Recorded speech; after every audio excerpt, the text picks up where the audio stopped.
તો નમસ્કાર દર્શક મિત્રો, સમાચાર આવી રહ્યા છે ભરૂચથી. ભરૂચ મદર મિસ્ત્રી સિરીઝ પટનીના અંગત પિક્ચર્સ 4 લાખની લોનમાં મિત્રએ જ આડી વડે મિત્રના કર્યા 9 ટુકડા. સ્ત્રી વેશ ધારણ કરી નિકાલ કર્યા. હત્યારા મિત્રએ જ મૃતક સચિનને ઘરે બોલાવી પાર્ટી કરી અને મોબાઈલ મેળવી તેની પત્નીના ફોટા ડિલીટ કરવા પ્રયત્ન કર્યો. સચિન જાગી જતા શૈલેન્દ્ર અને તેની વચ્ચે ઝઘડો થયો. રસોડામાંથી છરી વડે સચિનનું ગળું કાપી હત્યા કરી. સચિનની લાશનો નિકાલ કરવા આડી વડે 9 ટુકડા કર્યા. બાદ રોજ રાતે સચિનનું જ એક્ટિવા લઈને સ્ત્રી વેશ ધારણ કરી નિકાલ કર્યો હતો. ભરૂચ જીઆઈડીસીની કાંસની ગટરમાંથી મળી આવેલા અજાણ્યા પુરુષના અંગોમાં મૃતકની ઓળખ કરી મર્ડર મિસ્ત્રી ઉપરથી પડદો ઉંચકી મિત્રનું ખૂન કરી શરીરના 9 ટુકડા કરનાર આરોપીની ગણતરીના કલાકોમાં યુપીના બિજનોરથી ભરૂચ ક્રાઇમ બ્રાન્ચે ધરપકડ કરી છે.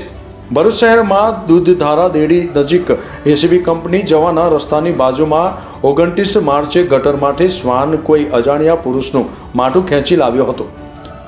પોલીસ દ્વારા તાત્કાલિક ફોરેન્સિક પોસ્ટમોર્ટમની કાર્યવાહી હાથ ધરી હતી. બીજા દિવસે ભરૂચ ડીઆઈડીસીની કાંસની ગટરમાં અલગ અલગ જગ્યાએથી માનવ શરીરનો કમરનો ભાગ તથા ડાબો હાથ મળેલ તેમજ ત્રીજા દિવસે જમણો હાથ અને વિવિધ અંગો મળી આવેલ. હાથ પર સચિન નામનું ટેટુ અને દાંતની સારવારથી મૃતકની ઓળખ કરવામાં આવી. હાથના ટેટુ તથા અન્ય નિશાનોના આધારે મરણ જનાર સચિન પ્રવીણસિંહ ચૌહાણ હોવાનું સ્થાપિત થયું હતું. માનવ અવયવો કોઈ તીક્ષ્ણ હથિયારથી કપાયેલા હોય જેથી મરણ જનારના ભાઈએ પોતાના ભાઈનું મર્ડર થયેલ હોય અને તેના મિત્ર એવા શૈલેન્દ્ર વિજય ચૌહાણ તથા તેના સાગરીતો ઉપર શંકા હોય જેથી તેઓ વિરુદ્ધમાં ભરૂચ સી ડિવિઝન પોલીસ મથકમાં ફરિયાદ દાખલ કરવામાં આવી હતી. સતત 4 દિવસ 3 સ્થળે ગટરમાંથી શરીરના 4 અંગો મળી રહ્યા હતા.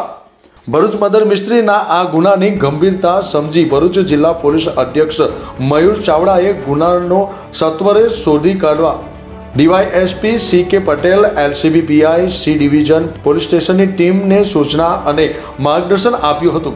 એલસીબી પીઆઈ એમપી વાડા દ્વારા ટીમ સાથે તાત્કાલિક બનાવવાળી જગ્યાની વિઝિટ કરી માથાનો ભાગ મળેલ જેની આસપાસના સીસીટીવી ફૂટેજ એકત્ર કરવા તેમજ અન્ય પુરાવાઓ મેળવવા અલગ અલગ ટીમ બનાવાઈ હતી.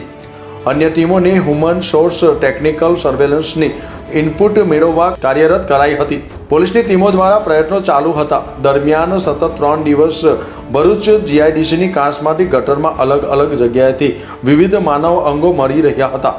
હાથ પર પડાવેલ ટેટુ તથા દાંતની કરાયેલ સર્જરીના આધારે મૃતક સચિનની ઓળખ થઈ હતી. સચિન ચૌહાણ 24 માર્ચથી મિસિંગ હોવાનું જાણતા તેનો મિત્ર શૈલેન્દ્ર સાથે છેલ્લે બેઠક થઈ હતી અને શૈલેન્દ્ર પોતાનો મોબાઈલ સ્વિચ ઓફ કરી ભરૂચ છોડી ભાગ્યો હતો. મિત્રએ આરોપી શૈલેન્દ્ર પર ભરૂચ છોડી જતો રહ્યો હોવાની આ દિશામાં ઉડાણપૂર્વક તપાસ હાથ ધરાતા ટેકનિકલ સર્વેલન્સના આધારે શૈલેન્દ્ર ચૌહાણની હાજરી દિલ્હી આસપાસ જણાઈ આવી હતી. એલસીબી પીએસઆઈ આર કે તોડાણીની ટીમે તાત્કાલિક દિલ્હી ખાતે તપાસમાં મોકલવામાં આવી હતી. તપાસ ટીમ દ્વારા એક દિવસ દિલ્હી તથા ઉત્તર પ્રદેશ ખાતે શૈલેન્દ્રના બનાવના આસપાસના વિસ્તારમાં વોચ રાખી હતી. શંકાસ્પદ યુપીના બિજનોર ખાતેથી મળી આવેલો હતો. આરોપી શૈલેન્દ્રને ભરૂચ લાવી વધુ પૂછપરછ હાથ ધરાતા આટલી હદે ઘાતકી હત્યા પાછળ આરોપીની પત્નીના અંગત ફોટા મૃતક સચિનને પોતાના મોબાઈલમાં લીધા હોવાની હકીકત સામે આવી હતી. હત્યારા શૈલેન્દ્ર ચૌહાણે સચિનના નામે પોતે લોન પર લીધી હતી, જેના હપ્તા બાબતે બંને વચ્ચે જીબાજોડી પણ થઈ રહી હતી. સચિનના મોબાઈલમાં આરોપીની પત્નીના ફોટા હતા જે ડિલીટ કરવા બાબતે બંને વચ્ચે તકરાર થઈ હતી. હત્યારા શૈલેન્દ્રએ સચિનને 24 માર્ચે તેના તુલસીધામ ખાતેના ઘરે જમવા બોલાવ્યો હતો.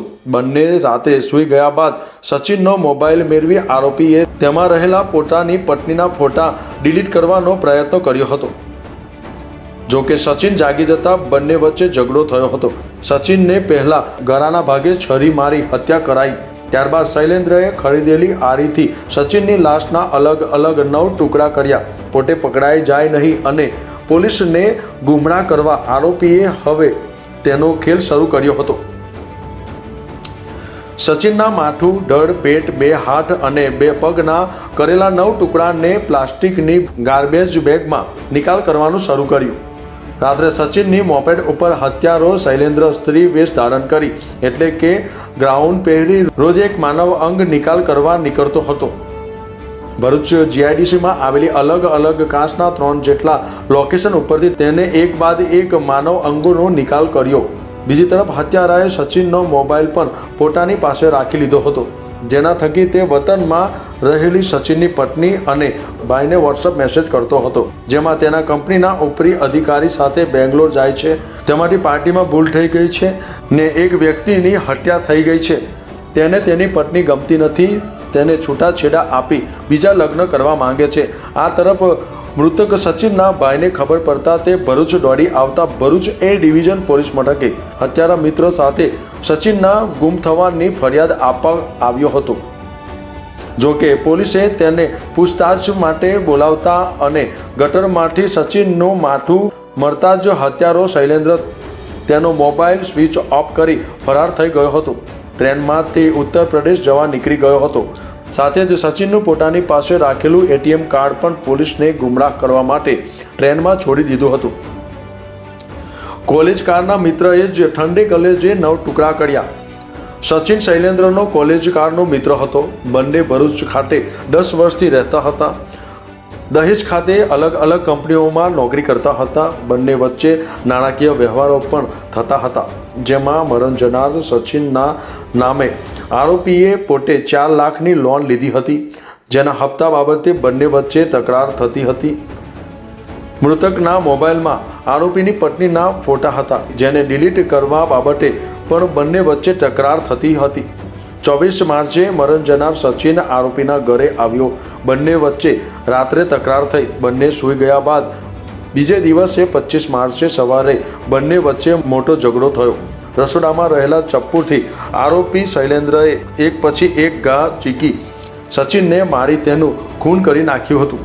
નોકરીથી પરત ફરતા કરવત અને સ્ત્રીના કપડાં અને પોલિથીન બેગ ખરીદી. પોલીસથી બચવા સારું કંપનીએથી પરત આવતા સમયે કરવત આરી સ્ત્રીના કપડાં તથા મોટા પોલિથીન બેગ સાથે લઈ આવ્યો હતો. ત્યારબાદ ઘરેથી જ સચિનની લાશના ટુકડા કરી રૂમની સાફ સફાઈ કરી બીજે દિવસે સવારે દહેજ ખાતે નોકરી કરવા નીકળે તે પહેલાં જ સ્ત્રીના કપડાં પહેરીને મરણ જનાર સચિનનું એક્ટિવા લઈ લાશના ટુકડાઓ ભરૂચ જીઆઈડીસીની ગટરમાં ફેંક્યા. સચિનના પરિવાર તેમજ પોલીસને ગુમરાહ કરવા માટે સચિનના એટીએમમાંથી રૂપિયા ઉપાડ્યા પણ હતા. સચિનનો ફોન ચાલુ કરી મેસેજ પડે સચિનની પત્ની તથા તેના પરિવારના સભ્યો સાથે મેસેજથી વાત કરતો હતો, જેથી તેના પરિવારના સભ્યોને એવું લાગે કે સચિન જીવિત છે અને કોઈ કારણોસર ઘરેથી ચાલ્યો ગયો. સચિનના સગા સંબંધીઓ સચિનની શોધખોળ માટે ભરૂચ આવ્યા ત્યારે શૈલેન્દ્ર પણ તેની સાથે તપાસમાં જોડાઈ ગયો હતો. સચિન ગુમ થયા હોવાની જાહેરાત આપવા માટે તે લોકો સાથે પોલીસ સ્ટેશન પર આવ્યો હતો. સતત 2 દિવસ પણ સવારે દહેજ ખાતે નોકરી કરવા જાય તે પહેલાં બાકી રહેલા લાશના ટુકડાઓ અલગ અલગ જગ્યાએ ફેંકતો જતો હતો. નઈમ દીવાનો રિપોર્ટ, ન્યૂઝ ટુડે, ભરૂચ. जी, आज से 3 दिन पहले भरूच शहर के भुलाव जीआईडीसी एरिया में मानव शरीर के अलग अलग जगह पे अलग अलग टुकड़े मिले गए थे. उसके सिलसिले में भरूच शहर डिवीजन पुलिस थाने में एक मर्डर का ऑफेंस रजिस्टर किया गया था. तफ्तीश करने पर मृतक की आइडेंटिफिकेशन की गई थी. वो सचिन चौहान नाम का एक युवक था जो यूपी के बिजनौर डिस्ट्रिक्ट का था और यहाँ दहेज की एक केमिकल कंपनी में नौकरी कर रहा था. और उसकी आइडेंटिफिकेशन उसके अपने हाथ पे एक टैटू मार्क की वजह से और अपनी दांत की जो ट्रीटमेंट की गई थी उसकी वजह से की गई थी. आगे की तपास करने पर मालूम हुआ कि उसका एक दोस्त था शैलेंद्र परमार, उसने ही उसका मर्डर किया था. तो उसके सिलसिले में हमारी पुलिस टीम आरोपी को बिजनौर से गिरफ्तार करके इन्वेस्टिगेशन के लिए यहाँ लाई है. और उसको पूछताछ में उसने बताया कि भाई ये जो सचिन है सचिन ने आरोपी के मोबाइल अपनी आरोपी की पत्नी के कुछ फोटोज आरोपी के में से अपने मोबाइल में ट्रांसफर कर लिए थे और आरोपी को ब्लैकमेल कर रहा था। तो उसकी वजह से ये शैलेंद्र ने ये आरोपी मृतक सचिन को अपने घर पे एक दिन बुलाया था और दोनों के बीच में झगड़ा हुआ। तो उसने उसको गले में चाकू मार के उसको मार दिया था पहले। फिर अलग अलग अपने उसके मृतक के बॉडी के अलग अलग टुकड़े उसने आरी आरी से काट के कर टोटल 9 टुकड़े किए और अलग अलग टाइम पे रात के समय पे अलग अलग जगहों पर वो टुकड़े उसने डिस्पोज किए थे। ऐसा अभी प्राइमरी पूछताछ में शैलेंद्र चौहान बता रहा है।